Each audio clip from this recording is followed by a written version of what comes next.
विपक्ष के नेता राहुल गांधी के एक दावे का फैक्ट चेक आपके लिए करेंगे। राहुल गांधी ने सोशल मीडिया पर आज एक पोस्ट लिखा जिसमें दावा किया है कि पिछले एक साल में टू व्हीलर की बिक्री 17% और फोर व्हीलर यानी गाड़ियों की बिक्री 8.6% घट गई है। राहुल गांधी ने टू व्हीलर की बिक्री में कमी का दावा एक महीने के आंकड़ों की तुलना के आधार पर किया है, लेकिन हकीकत में उनके ये आंकड़े अर्ध सत्य हैं।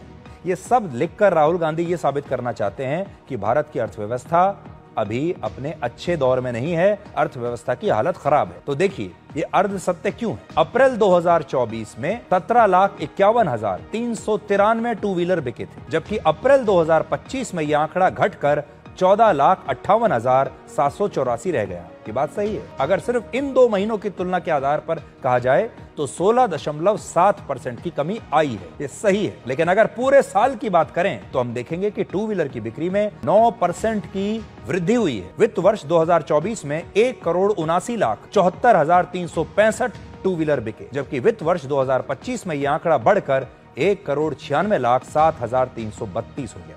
इससे साफ है कि पूरे साल में अगर टू व्हीलर के आंकड़ों की बात करें तो उनकी बिक्री कम होने की बजाय बढ़ रही है। अब अगर कारों की बिक्री की बात करें तो राहुल गांधी ने कार की बिक्री में कमी का दावा किया, लेकिन यहां भी उन्होंने सिर्फ एक महीने के आंकड़ों के आधार पर ही पूरे साल का दावा कर दिया। मार्च 2025 में 3,81,358 गाड़ियां बिकी, लेकिन इसके अगले महीने यह आंकड़ा घटकर 3,48,847 रह गया। यानी मार्च के मुकाबले अप्रैल में गाड़ियों की बिक्री में 8.5% की कमी आई। हालांकि यहां भी अगर हम पूरे साल की बात करें तो कारों की बिक्री बढ़ी है। वित्त वर्ष 2024 में 42,18,750 गाड़ियां बिकी और उसके अगले वर्ष में 43,01,848 गाड़ियां बिकी, यानी कारों की बिक्री में लगभग 2% की वृद्धि ही हुई है।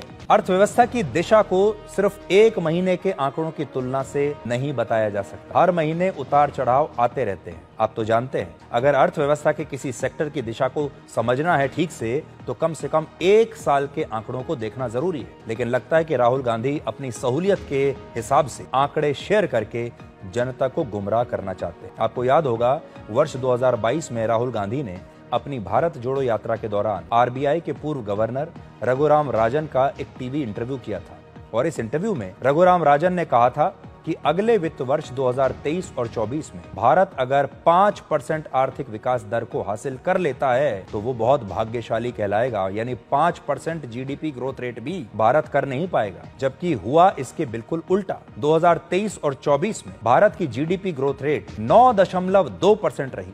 मतलब उनके भी हिसाब से भारत भाग्यशाली नहीं, सुपर भाग्यशाली है। लेकिन क्या आज ये नेता और रघुराम राजन जैसे अर्थशास्त्री इस सच को स्वीकार करेंगे? दरअसल ये लोग भारत की अर्थव्यवस्था को ना तो समझ पा रहे हैं, ना पढ़ पा रहे हैं, और ना ही आंकड़ों की सच्चाई को समझना भी चाह रहे हैं। ऐसा लगता है कि ये भगवान से सिर्फ प्रार्थना कर रहे हैं कि किसी तरह भारत की अर्थव्यवस्था गिर जाए ताकि इनकी बात सही साबित हो जाए और ये राजनीति कर सकें और ये कह सकें कि देखा, मैंने तो पिछले साल ही कह दिया था कि भारत की अर्थव्यवस्था गिरेगी। बस ये इनके मन की मंशा इतनी है।